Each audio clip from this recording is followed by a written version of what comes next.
وہ نور کا بازو تھام کر اجلت میں گاڑی میں بٹھاتے ہاسپٹل کی جانب میں روانہ ہوا۔ نور منہ کھولے اس کے بدلتے انداز کو دیکھ رہی تھی۔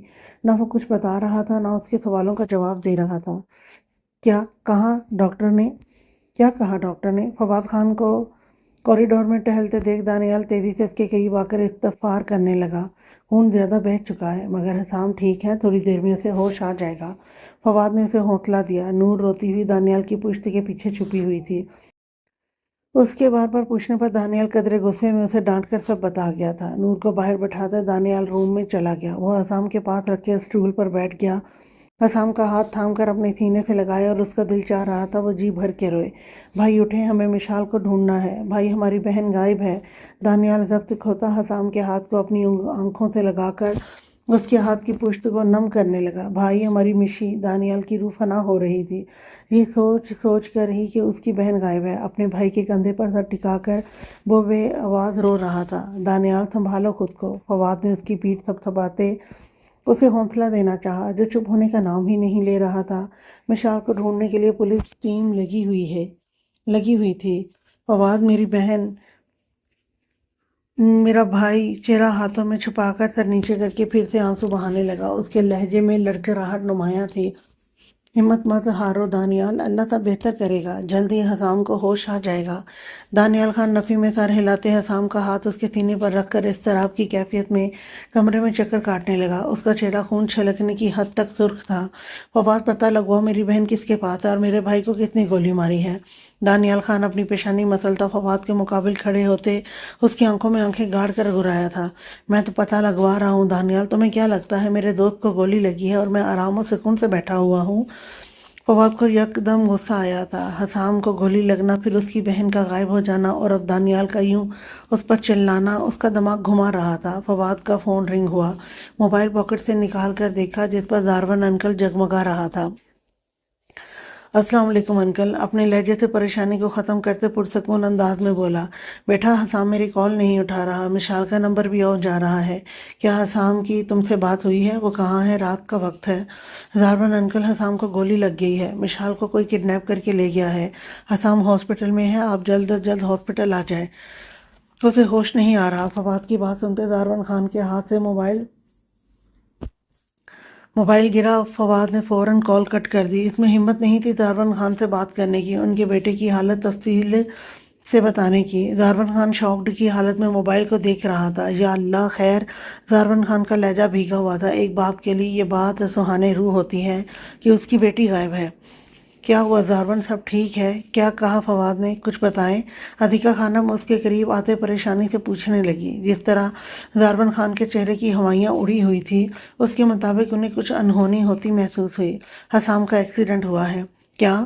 زارون میں بتا رہی ہوں، مذاق نہ کریں، سچ بتائیں کیا ہوا ہے۔ ادھیکا خانم نے اپنے دل کے مقام پر ہاتھ رکھ کے زارون خان سے استفادہ کیا۔ زارون خان کے الفاظ سن کر ادھیکا خانم کی آنکھوں میں موٹے موٹے آنسو جمع ہوئے۔ وہ لمبے لمبے سانس لیتے گرنے والے انداز میں صوفے پر بیٹھی۔ میرا بیٹا زارون، میرا بیٹا ٹھیک ہو جائے گا نا؟ ادھیکا خانم کانپتے وجود کے ساتھ اٹھ کر زارون خان کا ہاتھ تھام کر جیسے تصدیق کرنا چاہی کہ وہ ٹھیک ہو جائے گا۔ ادھیکا سنبھالو خود کو۔ ادھیکا خانم کی حالت غیر ہوئی تھی۔ زارون خان نے انہیں سہارا دے کر دوبارہ صوفے پر بٹھایا۔ ان کی آنکھوں سے زاروں قطار آنسو بہہ رہے تھے۔ اس سے قبل زارون خان کچھ بولتے آمنہ ان کے روم کا دروازہ نوک کرتے اندر داخل ہوئی۔ ادھیکا خانم کو روتے دیکھ وہ جلدی سے ان کے پاس آئی۔ موم آپ رو کیوں رہی ہیں؟ آمنہ نے ان کے بائیں جانب بیٹھ کر ان کا کندھا سہلایا۔ ڈیڈ کچھ ہوا ہے؟ آمنہ نے ادھیکا خانم کی طرف پریشانی سے دیکھتے ہوئے پوچھا۔ زارون خان سے پوچھا۔ زارون خان اپنا سر تھام کر بیٹھ گیا۔ حسام کو گولی لگی ہے۔ ادھیکا خانم جو روتے ہوئے ہچکیاں لینا بند ہوئی تھی، زارون خان کے لبوں سے وہی الفاظ دوبارہ ادا ہوتے سن کر پھوٹ پھوٹ کر رونا شروع ہو گئی۔ آمنہ کی آنکھیں بار بار جھپک کر اپنے سر پر ہاتھ رکھ کے لمبے لمبے سانس لیتے ہوئے یقین کرنے کی کوشش کر رہی تھی کہ اس کے نقلی میجر حسام کو گولی لگی ہے۔ حسام، دل کی گہرائیوں سے اس نے حسام خان کو پکارا۔ دل میں درد شدت سے اختیار کر گیا، جیسے ابھی پھٹ جائے گا۔ آمنہ کی نظروں کے سامنے وہ سارا حسین منظر لہرا رہا تھا جو اس نے حسام خان کے ساتھ گزارے تھے۔ حسام خان کا اسے تنگ کرنا، چھپکے اس کے کمرے میں آنا، اور پھر حدیقہ خانم کے ڈر سے واش روم میں چھپ جانا۔ حدیقہ خانم کو حوصلہ دینے کی بجائے آمنہ چہرہ ہاتھوں میں چھپا کر بے آواز رونے لگی۔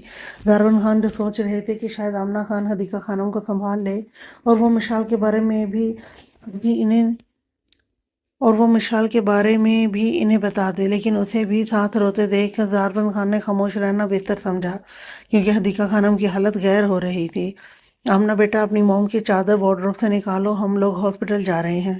آمنہ حامی میں سر ہلاتی اپنے آنسو ہاتھ کی پشت سے بے رحمی سے صاف کر کے حدیقہ خانم کے لیے الماری سے چادر نکالتے اپنی چادر لینے کے لیے اپنے روم میں چلی گئی۔ حدیقہ ریلیکس ہو جاؤ، اللہ سب بہتر کرے گا۔ ظاہری طور پر وہ حدیقہ خانم کو حوصلہ دے رہے تھے، لیکن ان کا دل اندر سے ڈر رہا تھا کہ نہ جانے ان کی بیٹی کس حال میں ہوگی۔ انہیں بیٹے سے زیادہ بیٹی کا دکھ تھا۔ ان کے بیٹے نے تو ٹھیک ہو جانا تھا، اگر خدا نہ خواستہ ان کی بیٹی کے ساتھ کچھ غلط ہو جاتا انہوں نے جیتے جی مر جانا تھا۔ بیٹی اگر رات کے وقت گھر نہ آئے، ایک باپ پر جو بیتتی ہے خدا کے علاوہ ایک باپ کی کوئی انسان کیفیت نہیں جان سکتا۔ پل پل کر کے اس کے دل سے جیسے خون رس کر ختم ہو رہا تھا، ذہن کی نسیں پھٹنے والی ہو جاتی ہیں، یہی سوچ کر کہ اگر ہماری بیٹی صحیح سلامت گھر نہ پہنچی تو یا اللہ میری بیٹی کی حفاظت کرنا۔ دارون خان کے ذہن میں بھی یہی خیالات گھوم رہے تھے۔ اپنے خیالات کو جھٹک کر انہوں نے اللہ سے دل کی گہرائیوں سے دعا کی، اگر اسے کچھ ہو گیا تو۔ دارون خان بار بار اپنے ذہن میں آئے خیالات کو جھٹک رہے تھے۔ جب ہم مشکل حالات میں اللہ سے مدد مانگتے ہیں تو شیطان ہمارے ذہن میں غلط خیالات لا کر ہمیں بھٹکاتا ہے، ہمارے یقین کو ڈگمگانے کے طریقے اختیار کرتا ہے۔ آمنہ کے آتے وہ ہاسپٹل کے لیے روانہ ہو گئے۔ بھائی اٹھیں، مشی کو ڈھونڈنا ہے۔ دانیال کی نظروں کے سامنے وہ منظر لہرایا جب حسام اس کے کمرے میں سے تنگ کرنے آیا تھا۔ مصروف ہو گیا ہے میرا چھوٹا بھائی، جب سے شادی ہوئی ہے بھائی کا تو کوئی خیال ہی نہیں، ہمیں بس بیوی کی خدمت کرنے میں مصروف ہیں ہمارے صاحبزادے۔ کمرے میں داخل ہوتے ہی حسام خان نے میٹھا سا طنز کیا اور دانیال کے بیڈ پر پھیل کر لیٹا۔ اب میرا بھائی مجھے یہ کہے گا کہ یہاں پر تو میں اپنی بیوی کے ساتھ سوتا ہوں، اب یہاں پر کیوں لیٹ گئے ہیں؟ دانیال کا سرخ چہرہ دیکھ کر حسام کو اسے تنگ کرنے میں مزہ آ رہا تھا۔ ایک آنکھ دباتے اپنا جملہ مکمل کر کے سائیڈ سے ایک کشن اٹھا کر اپنے سینے پر رکھا۔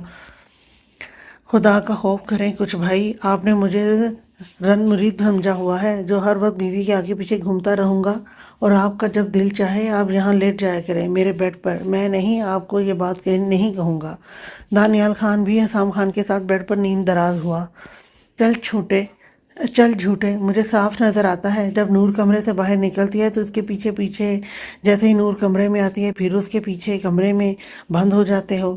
حسام دانیال کی گردن پر بازو رکھ کر اس کے اوپر ہوتے آنکھیں چھوٹی کر کے اسے گھورا۔ بھائی پیچھے ہو، اگر میری ٹڈی کمرے میں آ گئی، اس نے ہمیں اس طرح دیکھ لیا، نہ جانے اس کے دماغ میں کیا کیا خیالات آنا شروع ہو جائیں گے۔ دانیال خان کی شرٹ کے اوپری 2 بٹن کھلے ہوئے تھے، وہاں سے شرٹ کو پکڑتے جیسے خود کی عزت کی حفاظت کرنا چاہی تھی۔ گندے ذہن کے انسان دفع ہو پیچھے۔ حسام نے اسے دھکا دے کر بیڈ پر چونکڑی مار کر بیٹھا۔ دانیال منہ کے بل زمین پر گرا تھا۔ اتنا گندا ذہن ہے تمہارا، چھی! حسام خان نے چھی لفظ پر زور دیا۔ دانیال زمین پر بیٹھا بلند کہکا لگا گیا۔ بھائی میرا ذہن گندا نہیں ہے، آپ جس طرح میرے اوپر آئے تھے آپ کا طریقہ گندا تھا۔ دانیال نے دو بدو جواب دیا۔ حسام زمین پر اس کے پاس بیٹھتے اسے گلے سے پکڑ کر اس کا سر سائڈ ٹیبل کے ساتھ لگایا۔ اپنا ذہن درست کر لے، میرا دماغ اتنا خراب نہیں ہوا کہ میں لڑکوں کے ساتھ چھی! حسام خان نے سوچتے ہوئے جھرجھری لی۔ گندی سوچ کے انسان سوچنے سے پہلے کچھ تو سوچ لیا کر۔ حسام خان کے منہ میں جو آ رہا تھا وہ بولتا گیا۔ وہ لڑنے میں اس قدر گم ہو گیا تھا کہ اسے اندازہ ہی نہ ہوا وہ کیا کہہ رہا ہے۔ بھائی بولنے سے پہلے سوچتے ہیں یا سوچنے سے پہلے بولتے ہیں؟ دانیال حسام خان کے لفظ پکڑ کر بیٹھ گیا۔ حسام کا دل چاہ رہا تھا اس کا اور اپنا سر دیوار سے دے مارے۔ دونوں بھائیوں کے دماغ خراب ہو چکے تھے۔ تیرے کمرے میں آ کر میں نے غلطی کی ہے، آج کے بعد کبھی تیرے کمرے میں نہیں آؤں گا۔ حسام غصے سے اٹھتا اس کا سر سائڈ ٹیبل کے ساتھ مار کر کمرے سے باہر چلا گیا۔ بھائی سوری یار، آئندہ کبھی تنگ نہیں کروں گا، واپس آ جائیں۔ دانیال پیچھے سے آوازیں دیتا رہ گیا، لیکن حسام خان غصے کا بھرا وہاں سے چلا گیا تھا۔ ایک تو حسام بھائی کی سمجھ نہیں آتی، چھوٹی چھوٹی بات پر منہ پھلا کر بیٹھ جاتے ہیں۔ کوئی نہ مجھے کیا بیچاری آمنہ بھابھی کے لیے ہی مشکل پیدا ہوگی۔ کندھے اچکاتے بیڈ پر اوندھے منہ لیٹ گیا۔ حال حسام بھائی اٹھیں، ہم دونوں کو مشی کو ڈھونڈنا ہے۔ دانیال اپنی پیشانی حسام خان کے پیٹ پر ٹکا کر آنکھیں سختی سے بند کر گیا۔ اتنے میں دارون خان اور حدیقہ خانم ہاسپٹل کے روم میں داخل ہوئے۔ جہاں حسام خان دانیال کو حسام کے پیٹ پر سر رکھے روتے ہوئے دیکھ حدیقہ خانم تیز قدم بڑھاتے دانیال کے پاس پہنچ کر اسے اپنے سینے سے لگایا۔ حدیقہ خانم جو مشکل سے ضبط کیے ہوئے تھی، حسام کی حالت اور دانیال کو زاروں قطار روتے دیکھ پھوٹ پھوٹ کر رونا شروع ہو گئی۔ زارون خان میں تو ہمت ہی نہ تھی کہ وہ اپنا ایک قدم اٹھا پاتے۔ بیٹی غائب تھی، بیٹے کو گولی لگ گئی۔ حدیقہ خانم نے اپنے کانپتے ہوئے ہاتھ حسام کے رخسار پر رکھے۔ حدیقہ خانم آدھا گھنٹہ حسام کا چہرہ تھام کر اس کے پاس بیٹھے روتی رہی۔ دانیال خان خود کو کچھ حد تک پرسکون کر چکا تھا۔ زارون خان ایک جگہ بت بنے کھڑے تھے۔ وہ جیسے یقین کرنے کی کوشش کر رہے تھے کہ حسام کو گولی لگ گئی ہے۔ بابا! دانیال اپنے بابا کے گلے لگا۔ زارون خان کو اپنے پاؤں پر کھڑے ہونا مشکل لگ رہا تھا، لڑکھڑا کر گرنے لگے۔ دانیال نے انہیں تھام کر چہرے پر بٹھایا۔ حدیقہ خانم حسام کو آنکھیں کھولتے دیکھ اس کے چہرے کو دیوانہ وار چومنے لگی۔ میرا بیٹا! حدیقہ خانم حسام کے ہاتھ اپنے لبوں سے لگا رہی تھی۔ حسام نے ایک نظر آمنہ کی طرف دیکھا جو آنکھوں میں تکلیف سموئے ٹکٹکی باندھے اسے دیکھ رہی تھی۔ حسام نے مکمل طور پر آنکھیں کھول کر ارد گرد دیکھا۔ اسے مشال کہیں پر نظر نہ آئی۔ موم، مشال! حسام ہڑبڑا کر اٹھ بیٹھا۔ اس بدن پر لگے سٹچز جو ابھی تازہ تھے ان سے خون بہنے لگا۔ تکلیف شدت اختیار کر گئی۔ بے ساختہ حسام خان کے لبوں سے سسکی ادا ہوئی۔ مشال! حدیقہ خانم زیر لب بڑبڑاتے اپنی نظریں اب ہاسپٹل روم میں دوڑانے لگی۔ حسام کو گولی لگنے کی غم میں انہیں مشال کا خیال نہ آیا۔ حسام تم آرام کرو، ہم ڈھونڈ لیں گے مشال کو۔ فواد نے اسے زبردستی لٹانا چاہا۔ حسام نے اس کا ہاتھ جھٹک دیا۔ اپنے ہاتھوں سے بے رحمی سے ڈرپس اتار کر دور اچھالی۔ میری مشال کہاں ہے زارون؟ حدیقہ خانم بکھری حالت میں اٹھتی اب زارون خان کو دیکھ کر چلائی۔ میری بہن غائب ہے فواد۔ تمہارے خیال میں بے غیرت بھائیوں کی طرح یہاں ہاسپٹل کے بیڈ پر پڑا رہوں؟ حسام خان کی سفید رنگ کی شرٹ لال رنگ میں تبدیل ہو رہی تھی۔ ہاتھوں سے خون نکل کر کوہنیوں تک چلا گیا۔ بھائی ہم ڈھونڈ لیں گے مشال کو، آپ آرام کریں، تمہارا دماغ خراب ہو گیا ہے۔ دانیال خان ہماری بہن غائب ہے، ہمارے گھر کی عزت اس وقت کسی غیر محرم کے پاس ہے۔ حسام نے سب کو خود سے دور جھٹکا جو اس کا سوگ منا رہے تھے، حالانکہ وہ ٹھیک تھا۔ سب سے زیادہ پریشان کن بات یہی تھی مشال کو کڈنیپ کر لیا گیا تھا۔ زارون خان نے نم آنکھوں سے حدیقہ خانم سے اپنی نظریں پھیری۔ اس کے بعد حدیقہ ہوش و حواس سے بیگانہ ہو گئی۔ انہیں اپنے آس پاس کا کوئی ہوش نہ رہا۔ موم، نور اور آمنہ دونوں ان کے قریب آئی جو زارون خان کی باہوں میں بے ہوش ہو چکی تھی۔ میں ڈاکٹر کو بلاتا ہوں۔ دانیال جلدی سے ڈاکٹر کو بلانے چلے گئے۔ زارون خان اپنے چہرے پر ہاتھ پھیرتے حسام کے پاس گئے۔ حسام خان نے بھیگی آنکھوں سے اپنے بابا کی طرف دیکھا جو وہ جتنا خود پر ضبط کر رہا تھا اتنا ہی ٹوٹتا جا رہا تھا۔ بابا میری مشی! حسام خان کی آنکھوں سے زاروں قطار آنسو بہنے لگے۔ ہم ڈھونڈ لیں گے حسام، اسے فی الوقت جو تمہاری حالت ہے تمہیں آرام کرنے کی ضرورت ہے۔ زارون خان نے اس کے کندھے پر ہاتھ رکھ کر خود پر ضبط کرتے اسے پرسکون انداز میں سمجھایا۔ زارون خان کا دل کسی نے مٹھی میں جکڑا ہوا تھا۔ بابا میری مشی! خدا نخواستہ بابا اگر میری مشی کے ساتھ کچھ…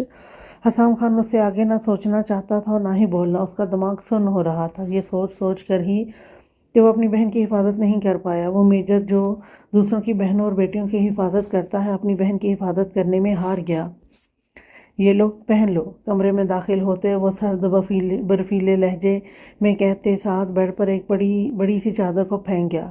پلیز مجھے جانے دو سلطان، مجھے جانے دو۔ میرے ڈیڈ موم انتظار کر رہے ہوں گے، سب پریشان ہوں گے، میری زندگی برباد مت کرو۔ سلطان کے اندر داخل ہوتے ہی مشال بھاگ کر اس کے قدموں میں بیٹھ کر گڑ گڑانے لگی۔ اس وقت بہت اچھے موڈ میں ہوں لڑکی، میرا دماغ خراب مت کرو، بہت برا پیش آؤں گا۔ اٹھو، تمہاری جگہ میرے قدموں میں نہیں ہے۔ وہ اسے غصے سے بازو سے پکڑ کر خود سے دور جھٹکا۔ اپنا حلیہ درست کرو، قاضی آ چکا ہے۔ نہیں سلطان، سلطان نہیں۔ وہ تڑپ اٹھی۔ مجھ سے کیوں بدلہ لے رہے ہیں؟ میں کچھ نہیں جانتی ماضی میں کیا ہوا کیا نہیں۔ ڈیڈ تمہاری جان لے لیں گے، ان کی جان ہی لے رہا ہوں میں۔ وہ چہرے پر فاتحانہ مسکراہٹ لیے بولا، میرا کوئی قصور نہیں ہے، مجھے سزا مت دو۔ ایک اور کوشش کر کے بولی۔ سامنے والے کے ارادے کافی پختہ تھے۔ تمہارا قصور نہیں ہے، لیکن جس کا ہے تمہیں تکلیف پہنچا کر اسے تکلیف پہنچائی جا سکتی ہے۔ سر سراتے ہوئے لہجے میں جواب دیا گیا، لیکن تم اس طرح سے مجھے نقصان نہیں پہنچا سکتے۔ اگر تمہاری دشمنی ڈیڈ سے ہے تو ڈیڈ کے پاس جا کر ان کے سامنے کھڑے ہو کر اپنی مردانگی کا ثبوت دو۔ ایک عورت پر بے جا ظلم کر کے تم کیا ثابت کرنا چاہتے ہو؟ کہ تم مرد ہو؟ اگر مقابلہ کرنا ہی ہے تو اپنے مقابل سے کرو تاکہ دونوں میں طاقت ایک برابر ہو۔ عورت کو تو پہلے سے ہی کمزور ثابت کر دیا گیا ہے، تو تم کس بنا پر مجھ پر بے جا ظلم ڈھا رہے ہو، یا پھر میرے باپ کی دشمنی کا بدلہ مجھ سے لے رہے ہو؟ اس کے سر سراتے ہوئے لہجے پر نہ جانے کیوں مشال کے منہ میں جو آیا وہ بول گئی تھی۔ اور مشال کے لفظوں کو سن کر ایک پل کے لیے تو سلطان نے بھی اس سے نظریں چرائی تھی۔ اس کے الفاظ تلخ ضرور تھے لیکن حقیقت بھی تھے۔ لیکن تمہاری جان لے کر ہی انہیں تڑپا کر مارا جا سکتا ہے۔ سلطان کی طرف سے ایک اور بونگی سی دلیل دی گئی۔ کیوں اپنے ضمیر کو تھپک تھپک کر سلانا چاہتے ہو جب جانتے ہو کہ تمہارا ضمیر تم سے مطمئن نہیں ہو رہا ایک عورت پر ظلم کرتے ہوئے؟ تو کس بنا پر تم بونگی سی دلیل میرے سامنے پیش کر رہے ہو؟ اور بلکہ دلیلیں پیش کرنے کی ضرورت ہی کیا ہے؟ مارنا ہے نا تو چلو مارو، قصہ ختم کرو، فضول میں بکواس نہیں کرو میرے ساتھ۔ مشال نے بھی اس بار سے سرد لہجے میں جواب دیا۔ مقابل جو کوئی بھی تھا، اسے جو بات سچ تھی وہ تو اسے ماننی ہی پڑی۔ بس بہت ہو گیا۔ تم کیا خود کو بہت کوئی مہان توپ سب چیز سمجھتی ہو کہ تمہارے آگے نکاح کے لیے سلطان شاہ بچ جائے گا؟ میں خود کو کچھ سمجھتی ہی نہیں ہوں اور نہ ہی تمہیں کچھ سمجھتی ہوں، اور جہاں تک نکاح کی بات ہے تو صاف نظر آ رہا ہے کہ کون کس کو فورس کر رہا ہے۔ اپنی مردانگی ایک عورت پر دکھا کر خود کو مرد ثابت کرنا چاہتے ہو تو جو کرنا ہے کرو۔ مشال نے اس بار اس کے کردار پر گہرا وار کیا۔ سلطان شاہ نے آگے بڑھتے اس کے بالوں کو پکڑتے ہوئے اس کا چہرہ اپنے مقابل کیا اور اپنی وحشت سے بھرپور آنکھیں اس کی آنکھوں میں گاڑی کے ایک پل کے لیے مشال کا پورا وجود ہی سن ہو گیا۔ تمہیں میری مردانگی پر شک ہے تو میں تمہیں ابھی کے ابھی ثابت کر کے بتا سکتا ہوں کہ میں ایک مرد ہوں، لیکن افسوس کہ جو میرا اسٹائل ہوگا وہ تمہیں بالکل بھی پسند نہیں آئے گا۔ آخرکار سلطان کے وجود کو سہنا اور اس کی شدت سہنا کسی عام لڑکی کے بس کی بات تو نہیں۔ سلطان نے اسے باتوں ہی باتوں میں جتا دیا تھا کہ وہ کافی عام ہے اس کے لیے، ذرا سی بھی خاص نہیں۔ ہوں میں ایک عام لڑکی ہوں تو اپنے لیے کوئی خاص لے آؤ، اس پر اپنی مردانگی کا ثبوت ظاہر کرو اور اسی سے نکاح کرو، لیکن جانے دو مجھے یہاں سے۔ مشال نے بھی اس کی باتوں کا ذرا سا بھی اثر نہ لیا۔ آخر وہ بھی مشال خانزادی تھی، خانزادوں کا خون اس کے رگوں میں دوڑ رہا تھا۔ اتنی آسانی سے تو وہ ہار ماننے سے رہی۔ تمہیں نہیں لگتا کہ تمہاری زبان کچھ زیادہ ہی چل رہی ہے؟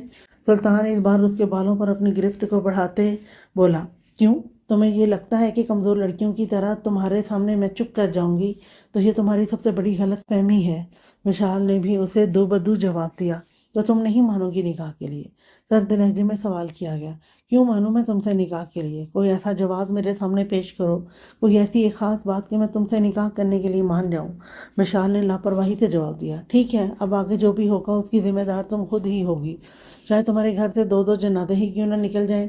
تمہاری ماں اور باپ کے جھٹکے سے اسے کسی اچھوت کی طرح خود کے وجود سے دور کرتے ہوئے بیڈ پر دھکا دیتے سلطان نے کمرے کا دروازہ بند کیا اور وہ نکلتا چلا گیا۔ پیچھے مشال اس کی باتوں کو سوچ کر کانپ کر رہ گئی۔ کیا واقعی وہ اس کے ماں اور باپ کو مارنے جا رہا ہے؟ جو اس کے اتنے سخت الفاظ تھے، اگر اللہ تعالیٰ نہ چاہے تو کچھ بھی نہیں ہو سکتا، اور ویسے بھی موت اور زندگی کا اختیار تو اللہ تعالیٰ کے ہاتھ میں ہوتا ہے، نہ کہ انسانوں کے ہاتھ میں۔ مشال کے دل نے دلیل دی تو اگلے ہی پل مشال کے چہرے پر ڈھیروں سکون نے احاطہ کیا۔ اب وہ پرسکون تھی اور آنے والے وقت کے انتظار میں تھی۔ ٹھیک کچھ منٹ بعد ہی سلطان آفی اور کچھ آدمیوں کے لیے اندر داخل ہوا۔ مشال کے سر پر وہ بلیک شال تھی جو اسے سلطان دے کر گیا تھا۔ اتنی منتیں کرنے کے بعد اب وہ ہمت ہار چکی تھی، رو رو کر گلا بیٹھ چکا تھا۔ 8 بجے کے قریب وہ مال کے لیے حسام خان کے ساتھ نکلی تھی اور 1 گھنٹہ گزر چکا تھا، 9 ہو گئے تھے۔ حسام کیسا ہوگا؟ گھر پر اس کا سب انتظار کر رہے ہوں گے۔ مختلف خیالات سوچیں اس کے ذہن پر پہرا دیے ہوئے تھی۔ آنکھوں سے آنسو بارش کی طرف برس رہے تھے۔ وہ سلطان جیسے حیوان کے سامنے خود کو مضبوط ثابت کر رہی تھی، لیکن وہ مضبوط ہرگز نہ تھی۔ وہ ایک لڑکی تھی جس کا دل چڑیا کے دل کی مانند تھا، چھوٹی چھوٹی باتوں پر اداس ہونے والا، رو دینے والا۔ وہ کیسے اس کا مقابلہ کر سکتی تھی؟ ایک سرد نظر سلطان اس کے ہولے ہولے کانپتے وجود پر ڈالی اور قاضی صاحب کو نکاح پڑھوانے کا اشارہ کیا۔ قاضی صاحب نے نکاح پڑھوانا شروع کیا۔ مشال خان ولد دارون خان، آپ کا نکاح سلطان شاہ ولد سکندر شاہ سے 1 کروڑ حق مہر رج الوقت طے کیا جاتا ہے، کیا آپ کو قبول ہے؟ مشال ایسی گمسم سی بیٹھی ہوئی تھی، اسے دنیا کی کوئی خبر نہیں تھی۔ اس کی زندگی ایک ایسے شخص کے ہاتھوں کٹ پتلی بننے جا رہی تھی۔ اس کی ہنسی خوشی زندگی ایک قبول سے بدل جائے گی۔ مشال خان ولد دارون خان، آپ کا نکاح سلطان شاہ ولد سکندر شاہ سے 1 کروڑ حق مہر رج الوقت طے کیا جاتا ہے، کیا آپ کو قبول ہے؟ قاضی صاحب سامنے بیٹھی لڑکی کو چپ دیکھ کر دوبارہ سے بولے۔ مشال ابھی بھی اسی پوزیشن میں بیٹھی تھی۔ سلطان شاہ کی آنکھیں غصے سے ہوک برسا رہی تھی کہ وہ قاضی صاحب کو جواب کیوں نہیں دے رہی۔ مشال خان ولد دارون خان، آپ کا نکاح سلطان شاہ ولد سکندر شاہ سے 1 کروڑ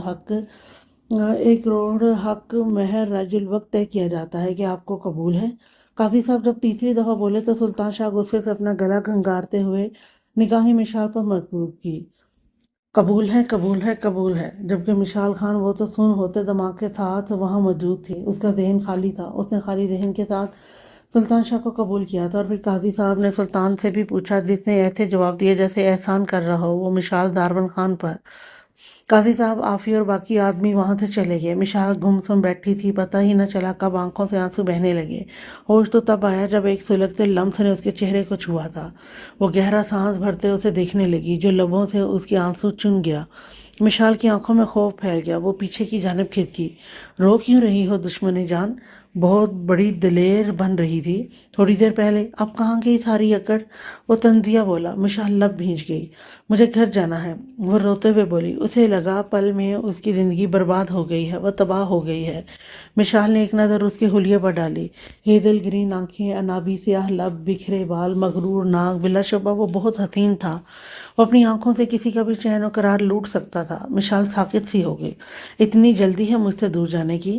وہ لبوں پر سائڈ سمائل رکھتے بولا، اور مشال نے جیسے کمرے میں طلسم اترتے پایا تھا، وہ لبوں پر کھینچی مسکراہٹ صحت طاری کرتی تھی۔ مبارک ہو، welcome to Sultan Shah life. اس کی کمر پر ہاتھ ڈالتے وہ ساکت انداز میں بیٹھی مشال کو اپنی جانب کھینچتے بولا۔ مشال نے اپنی کمر پر اس کی انگلیوں پہ وقت ہوتی دیکھی تھی۔ مجھے گھر جانا ہے، اب نکاح ہو گیا ہے، بدلہ پورا ہو گیا ہے، اب تمہارا مجھے خدا کے لیے بدلہ پورا ہو گیا ہے، اب تمہارا مجھے خدا کے لیے میرے گھر جانے دو۔ حسام بھائی ہاسپٹل میں ہوں گے، تم نے گولی مار دی انہیں۔ طلسم ٹوٹ گیا۔ مشال کو اب وہ کوئی حیوان لگ رہا تھا جس کے سائے تلے مشال خان قید تھی۔ وہ اس کو دیکھتے سلگتے لہجے میں بولی۔ وہ مشال کے لبوں پر اپنی انگلی جماتے چہرہ اس کے چہرے کے قریب کر گیا۔ مشال سانس روک گئی۔ تم نے کہا تھا میں نکاح کے بعد تمہیں چھو سکتا ہوں۔ اس کی آنکھوں میں چمک ابھری۔ وہ محبت کی چاہ کی چمک نہیں تھی، وہ سرد شفقت بھری بدلے کی آگ کی چمک تھی۔ نہیں، وہ اس کی گرفت میں مچل کر رہ گئی، جبکہ سلطان شاہ نے بڑی شفقت سے اس کے لبوں کو اپنے لبوں کی قید میں لیتے قطرہ قطرہ خود کے اندر موجود زہر کو مشال خان کے اندر اتارا۔ مشال کو اس کی جارحانہ گرفت میں اپنا دم گھٹتا محسوس ہوا تھا، جبکہ سلطان کے ہاتھ اسے اپنی کمر کے اندر دھنستے ہوئے محسوس ہوئے۔ وہ اس سے دور ہوتے اسے دیکھتے ایک آنکھ مار گیا۔ مشال گہرے سانس بھرتی اسے ششدر چہرے سے دیکھ رہی تھی۔ اس نے سلطان سے ایسے فعل کی توقع نہیں کی تھی۔ کیسا لگا میرا پہلا لمس؟ امید ہے اچھا لگا ہوگا۔ اب آتے ہیں بدلے کی طرف۔ وہ اپنے لبوں پر آئے مشال کے لبوں کے خون کو انگوٹھے سے صاف کرتے بولا۔ یکدم اس کے چہرے پر سرد تاثرات چھا گئے۔ مشال کی آنکھوں سے آنسو ٹوٹ کر گرنے لگے تھے۔ پہلا جھٹکا ملے گا تمہارے اس باپ کو، وہ لب دبائے بولا۔ مشال نے روتے ہوئے نفی میں سر ہلایا تھا جب سلطان نے بری طرح اس کا بازو کھینچتے اسے اٹھایا۔ تم جانتی ہو تمہیں میں اپنے پاس قید ہرگز نہیں رکھوں گا، تمہیں تمہارے ماں باپ کے پاس سے ہی سلامت چھوڑ کر آؤں گا، جانتی ہو کس حالت میں؟ وہ اس کے کان کے قریب جھکتے سرد لہجے میں بولا۔ مشال کانپ کر رہ گئی۔ نہیں پلیز، مشال سسکتی ہوئی بولی۔ سلطان شاہ نے پلٹ کر اسے دیکھا کہ اچانک وہ پلٹ کر اسے اپنے قریب تر کرتے اس کی گردن پر جھک گیا۔ وہ اتنی شدت سے اس کی گردن پر جھکا تھا، مشال کو لگا وہ درد کے مارے زمین بوس ہو جائے گی۔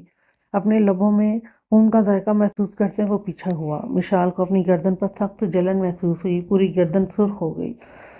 جہاں کچھ سیکنڈ پہلے سلطان نے دانت گاڑے تھے وہ جگہ نیلی پڑ چکی تھی۔ وہ بنا اسے سمجھنے کا موقع دیے بغیر اپنے شکنجے میں جکڑے اس کے دونوں گالوں پر دانت گاڑنے لگا۔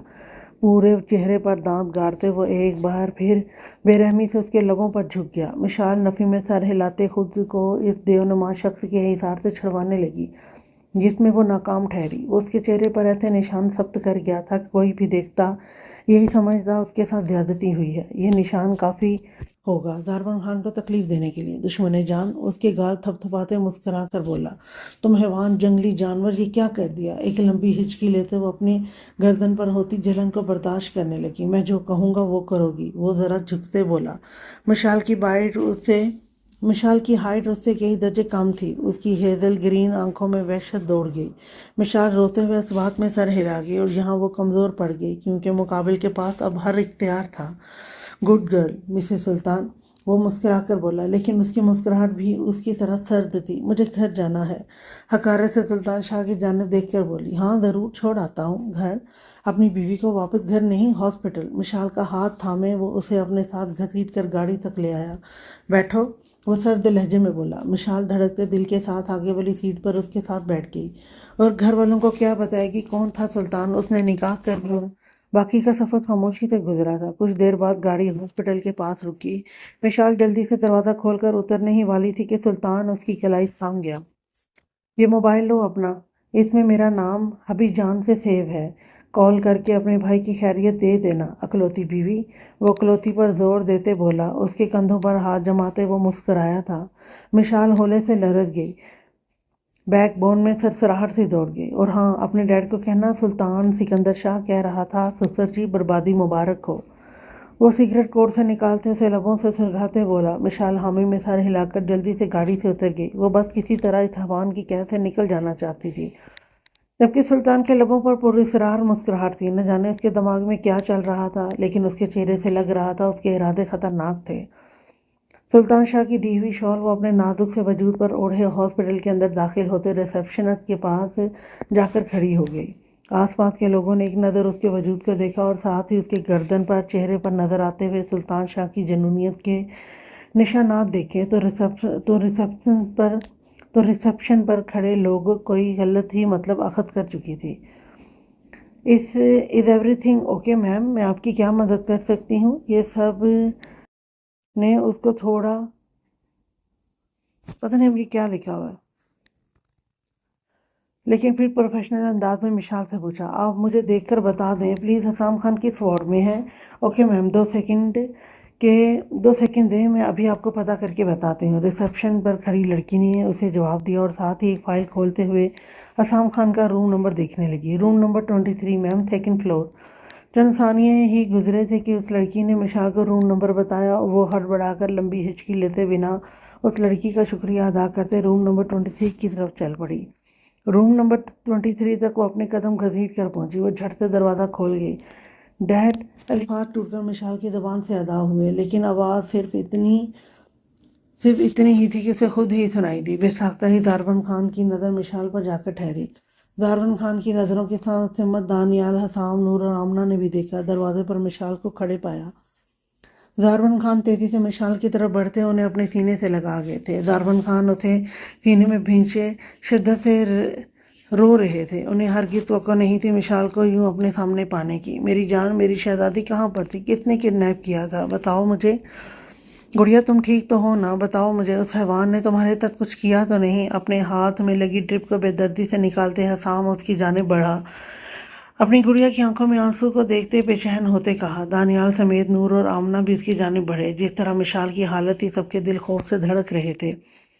اس سے الگ ہوتے دارون خان نے ایک نظر مشال پر ڈالی۔ نظر بھٹک کر مشال کی گردن پر تھپت ہوئے دانتوں کے نشانات کو دیکھ کر دارون خان کے دل میں درد سا اٹھا تھا۔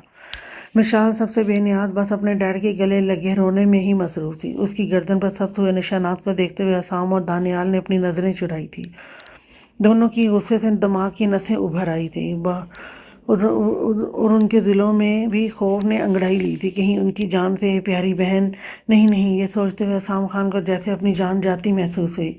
اس کی بہن اس کے ساتھ ہی شاپنگ کرنے گئی تھی، اس کی ذمہ داری۔ اگر حسام خان کے رہتے ہوئے بھی اس کی بہن کو کسی نے زیادتی کا نشانہ بنایا، یہ سوچ کر لعنت بھیجتے وہ اپنی سوچوں کو غلط ثابت کرنے کے لیے مشال کو دیکھنے لگا۔ اگر جیسے انہیں دکھ رہا تھا ویسا ہوا تو وہ زندگی بھر کبھی نظر ہی نہیں ملا پائے گا مشال سے، اگر ایسا کچھ بھی ہوا ہو تو۔ لیکن بظاہر جو نظر آ رہا تھا وہ اس کا دل خراب کرنے کے لیے کافی تھا۔ وہ بہت ہی بے چین نظر آ رہا تھا، مشال کے کچھ بولنے کا انتظار کر رہا تھا کہ اس کی بہن کچھ بولے، جو بظاہر انہیں نظر آ رہا تھا کہ آیا وہ سچ بھی ہے یا پھر نہیں۔ وہ ایک میجر تھا اور ایک عقاب کی نظر رکھتا تھا اپنے دشمن پر، تو بھلا وہ اپنی بہن کو کیسے نہ پہچان پاتا؟ جانتا تھا کہ بظاہر کبھی آنکھوں دیکھا بھی سچ نہیں ہوتا۔ ہر بات کے 2 رخ ہوتے ہیں، ایک بظاہر وہ لوگ جو دیکھ رہے ہیں وہ غلط تھا، تو دوسرا رخ شاید ٹھیک ہوتا۔ مشی بیٹا، کیا ہوا ہے تمہارے ساتھ؟ بتاؤ، میرا دل کر رہا ہے تمہارے ڈیڈ کو درد سے ہارٹ اٹیک آ جانا ہے، بتاؤ کیا ہوا ہے؟ داربن خان نے اپنی جان سے پیاری بیٹی کو دیکھا جو بس مسلسل صدمے کی حالت میں کھڑی ان کے سینے سے لگی بس رونے میں مصروف تھی۔ لبوں پر جیسے قفل لگ گیا تھا، وہ کچھ نہیں بول پا رہی تھی، بس لڑکیوں کی مانند اس کی آنکھوں سے آنسو بہہ رہے تھے۔ گڑیا کچھ تو بولو، کیا ہوا؟ کیا ہے یہ نشان؟ کیسے؟ دانیال اسے بازو سے تھامے اپنی سینے سے لگا گیا۔ چند پل میں ہی اس کی شرٹ مشال کے آنسو سے بھیگ چکی تھی۔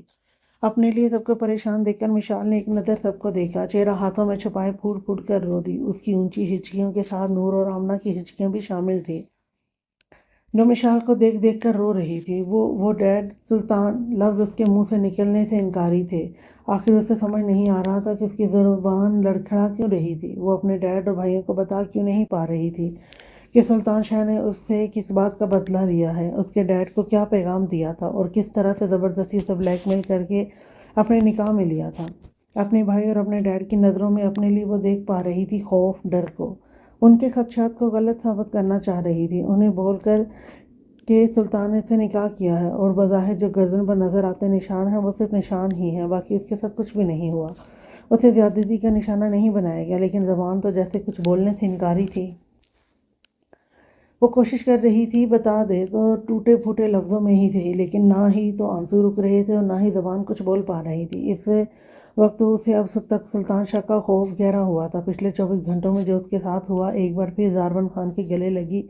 اس کا رونا ہی بند نہیں ہو رہا تھا، اس کا رونا ہی رو رہی تھی۔ آمنہ اور نور بھی اس کی حالت کو دیکھتے ہوئے آنسو بہا رہی تھی۔ دانیال نے ٹیبل پر پڑے پانی کی بوتل کو دیکھتے داربن خان کو دی۔ داربن خان نے مشال کا چہرہ اپنے سینے سے نکالتے اس کے آنسو سے بھرے چہرے کو اپنے ہاتھوں سے صاف کیا اور صاف بھرا اور ساتھ ہی پانی کی بوتل اس کے لبوں سے لگائی اور وہ بھی کسی پیاسی کی طرح پانی اپنے حلق میں اتارنے لگی۔ ریلیکس میری شہزادی، داربن خان نے مشال کی طرف دیکھتے ہوئے اس کی پیٹھ سہلائی۔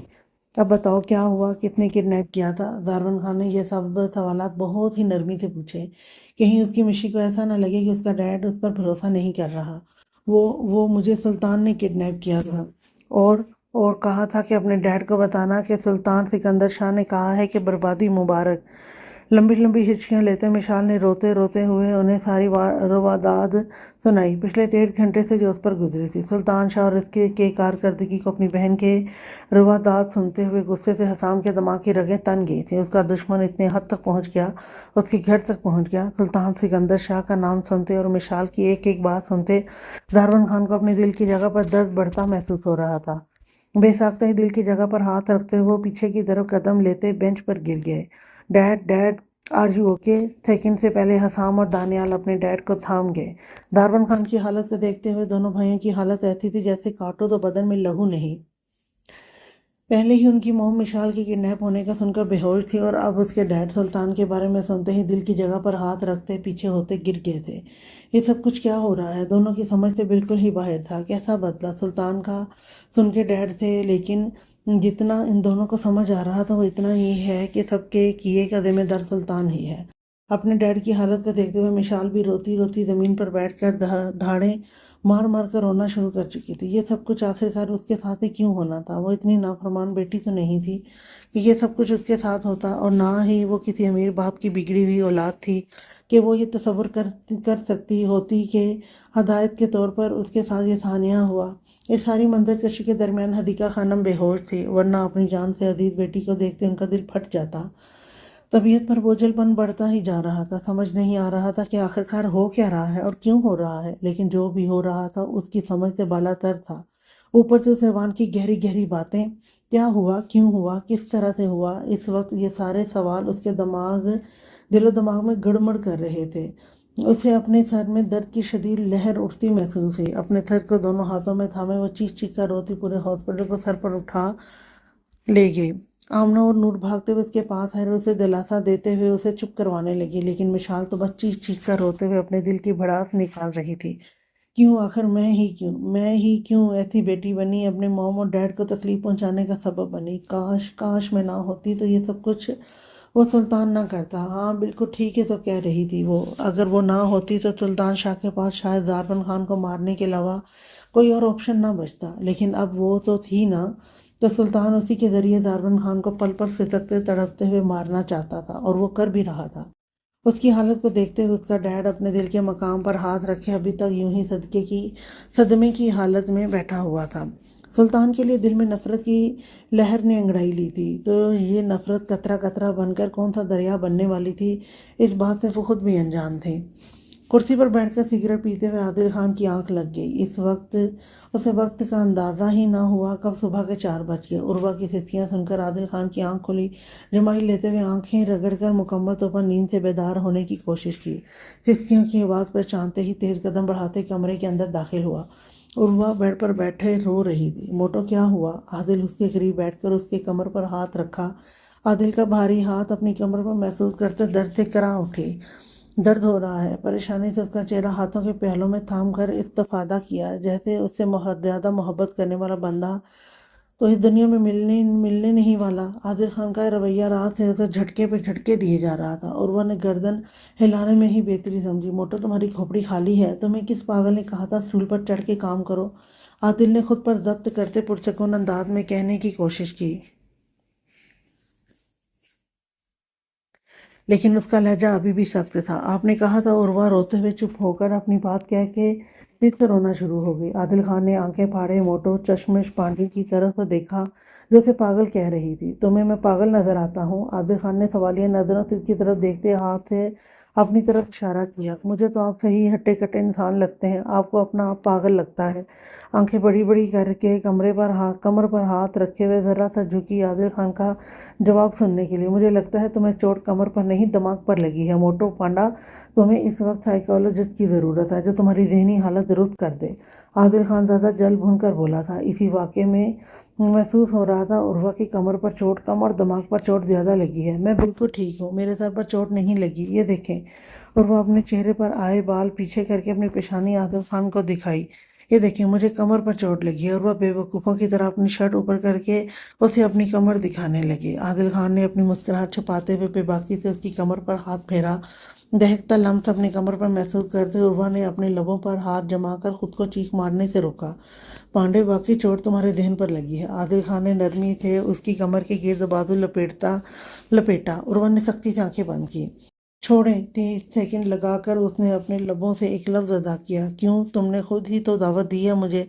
عادل خان اب اس کے قریب تر ہو کر بیٹھا۔ ایک ہاتھ سے اس نے عروہ کی کمر تھامی ہوئی تھی اور دوسرا ہاتھ اس کے رخسار پر رکھا۔ عروہ لمبے لمبے سانس لے کر خود کو پرسکون کرنے کی کوشش کر رہی تھی۔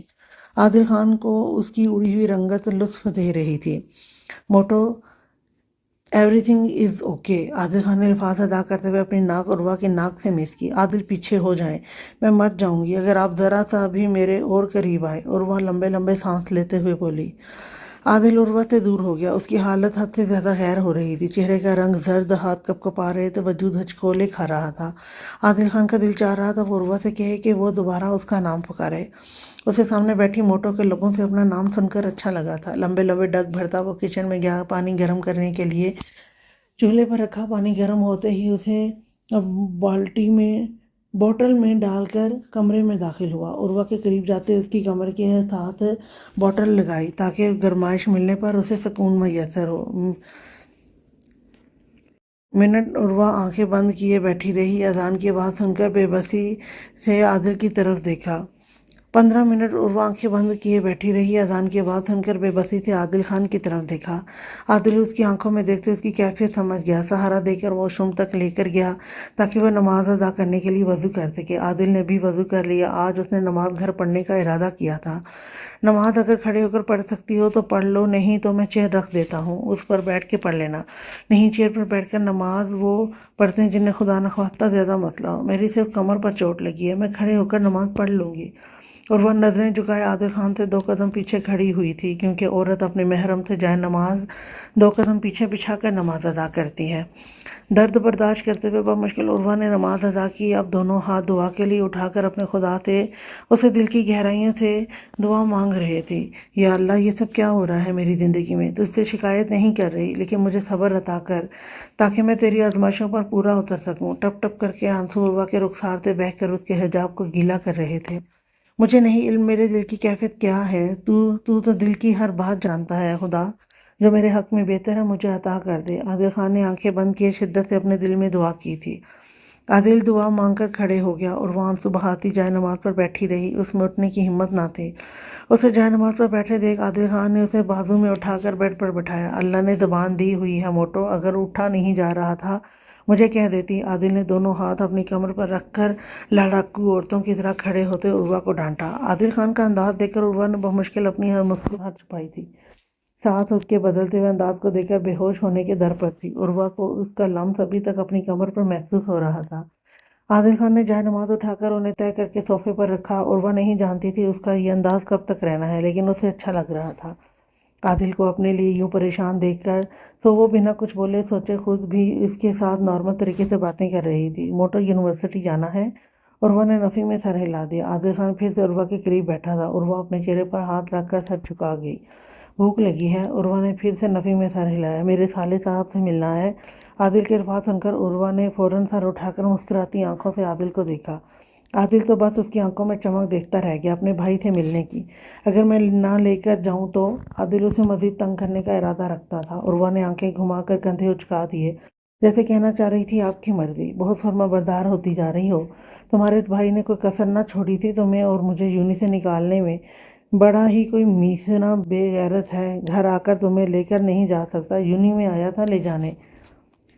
ہوں نہ ہوں بیوقوف، عادل مذاق اڑاتے ہوئے بولا۔ ساتھ بیٹھی عروہ اپنے بھائی کے لیے اس کے لبوں سے نکلتے لقب سنتے سرخ چہرے سے اسے دیکھنے لگی۔ میں اپنے بھائی کے خلاف ایک لفظ بھی نہیں سنوں گی، سمجھے آپ؟ ان کی غیرت پر بات نہ کریں، اپنے گریبان میں جھانک کر دیکھیں۔ ماتھے پر تیور ڈالے عادل کے اچھے موڈ کا فائدہ اٹھانا چاہا۔ اگر میں نے اپنی غیرت مند ہونے کا ثبوت دیا، منہ چھپاتی پھرو گی، جڑواں ہو جائیں گے۔ بر وقت اس کا موڈ اچھا تھا، وہ خراب ہرگز نہیں کرنا چاہتا تھا۔ سو شرارتی انداز میں کہتے عروہ کو سر تا پیر سرخ کر گیا، منہ میں زبان نہیں بند ہو گئی۔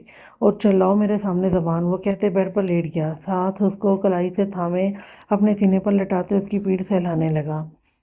پانڈے ایک بات تو بتاؤ، عادل اس کے کان کے قریب جھکتے گمبھیر لہجے میں بولا۔ پانڈے؟ پوچھیں، وہ بے رخی سے بولی۔ وزن بڑھانے کے کچھ ٹپس بتا دو تاکہ ہم دونوں کی جوڑی صحیح لگے۔ وہ شرارت کے موڈ میں کہنے لگا، مجھے نہیں پتا، نہ میں بتانا چاہتی ہوں، منہ بنا کر کہتی وہ اس کا حصار توڑنا چاہتی تھی۔ بتاتی ہو یا دماغ ٹھکانے لگاؤں؟ ماتھے پر تیور ڈالے اس کے نخرے گرنے پر بولا۔ آلو اور پراٹھا کھا کھا کر اور کچھ منحوس لوگوں کی نظر لگنے کی وجہ سے بندہ موٹا ہو جاتا ہے، فیک اسمائل چہرے پر سجاتی وہ بڑبڑا کر بولی۔ اچھا، پاپڑ کھانے سے اور نظر لگنے سے انسان موٹا ہو جاتا ہے؟ پراٹھا کھانے سے اور نظر لگنے سے انسان موٹا ہو جاتا ہے، عادل خان کے لہجے میں بولا، حیران کن لہجے میں بولا۔ ہاں جی بالکل، عروہ نے اس کی ہاں میں ہاں ملاتے سر اس بات میں ہلایا۔ پھر میں کیوں نہیں ہوا موٹا؟ میں نے تو بچپن میں بہت پاپڑ کھائے ہیں اور اب تک بہت لوگوں نے نظر بھی لگائی ہے، عادل منہ بناتے بولا تھا۔ نظر صرف خوبصورت لوگوں کو لگتی ہے، تھڑے ہوئے لوگوں کو قطعی نہیں۔ اور وہ مسکرا مسکرا کر اس کی میٹھی میٹھی بے عزتی کرتے بولی، بہت ہوا میں اڑ رہی ہو پانڈا موٹو، نیچے آ جاؤ، مجھے مجبور نہ کرو پروفیسر عادل خان بننے پر۔ اپنے لیے سڑا لفظ سن کر وہ آنکھیں دکھا کر سختی سے بولا۔ وہ پھیکی سی مسکراہٹ کے ساتھ بولی، یوں عادل کے موڈ کو بدلتے دیکھ۔ اچھا یہ بتاؤ، میں خوبصورت نہیں ہوں؟ مجھے نہیں لگتا، عروہ مسکراہٹ ضبط کرتے بولی۔ ہاں لگتا ہے، آج تمہیں بہت شوق ہو رہا ہے میری خوبصورتی دیکھنے کا۔ جی نہیں، میں نے ایسا کچھ نہیں کہا اور نہ میرا ایسا کوئی ارادہ ہے، میں نے جسٹ ایک بات کی ہے۔ اس کی حالت دیکھ کر عادل کا کمرے میں قہقہ بلند ہوا تھا۔ میری چشماٹو پانڈے موٹو بلش بھی کرتی ہے؟ ہاں، یہ موٹو پانڈے کیا لگا رکھا ہے، صاف صاف موٹی بول دیا کریں۔ اور وہ غصے سے چڑ کر بولی کہ کب سے کبھی موٹو کبھی پانڈا بول رہا تھا۔ موٹی، وہ بڑبڑاتے قہقہ لگا اٹھا۔ موٹی اچھا نہیں لگتا، موٹو پانڈا ٹھیک ہے، موٹو موٹی ایک ہی ہوتا ہے، بے عزتی مجھے دونوں میں فیل ہوتی ہے، بس فرق اتنا ہے موٹو گولو مولو پر میٹھی میٹھی فیل ہوتی ہے اور جو منہ پھاڑ کر موٹی کہتے ہیں اس پر زیادہ ہوتی ہے۔ عروہ سرخ چہرہ لیے کہتی جا رہی تھی، جبکہ عادل اپنی ہنسی روکتے سرخ چہرے سے اس کے ایکسپریشن دیکھ رہا تھا۔ او لے، میری موٹو کو بھی بے عزتی فیل ہوتی ہے۔ اس کے دونوں پھولے ہوئے گال کھینچ کر بولا، جائیں اپنا کام کریں عادل، مجھے آپ کا یہ روپ ہضم نہیں ہو رہا۔ وہی تو کر رہا ہوں، اپنی موٹو کو تنگ۔ میرے ساتھ بدتمیزی نہ کریں، میں صرف بدتمیزی نہیں کرتا، مجھے رومانس کرنا بھی آتا ہے، مجھے تمہیں پیار کرنا بھی اچھا لگتا ہے۔ وہ اس کے گال پر لب رکھتے بولا۔ عادل دور ہو جائیں، بس کریں۔ وہ اس کی گرفت سے آزاد ہوتی بولتی ہڑبڑا کر بیڈ سے اتری تو عادل بھی اسے دیکھ کر بیڈ سے اتر کر اس کے روبرو آ گیا۔ عروہ کو موڑ کر مرر کے آگے کیا، یہ دیکھو میں کتنا دبلا پتلا، تم کتنی موٹی۔ وہ کون سا کارٹون ہے؟ ہاں یاد آیا، موٹو اور پتلو کی جوڑی۔ تو کیوں کہ مجھ سے شادی نہ کر دے، اپنے جیسی دبلی پتلی سے کر لینی تھی نا۔ وہ غصے سے لال ہوتی ہوئی کہنے لگی تمہیں ہی میں زیادہ پسند تھا، نکاح کرنے کے لیے الزام لگا رہی تھی۔ اس بار اس کے لہجے میں سرد پن تھا، کوئی شرارت نہ تھی۔ اس وقت مجھے کچھ سمجھ نہیں آیا تھا۔ عروہ کی آنکھوں میں موٹے موٹے آنسو جمع ہوئے۔ تو میں بس یہ سمجھ آیا تھا کہ عادل خان پر الزام لگا دیتی ہوں، اسے کیا فرق پڑنا ہے، اس کی تو کوئی عزت نفس ہے ہی نہیں۔ عادل خان سخت تاثرات چہرے پر سجائے غصے سے جل بھن کر کمرے سے باہر چلا گیا، اور وہ بیڈ پر بیٹھ کر بے آواز رونا شروع ہو گئی۔ عادل خان کا رویہ پل میں بدلا، پل میں تولا اور پل میں ماشا کی طرح تھا۔ آج کے لیے اتنا ہی، نیکسٹ ایپیسوڈ لے کر میں کل پھر آؤں گی، تب تک کے لیے اللہ حافظ۔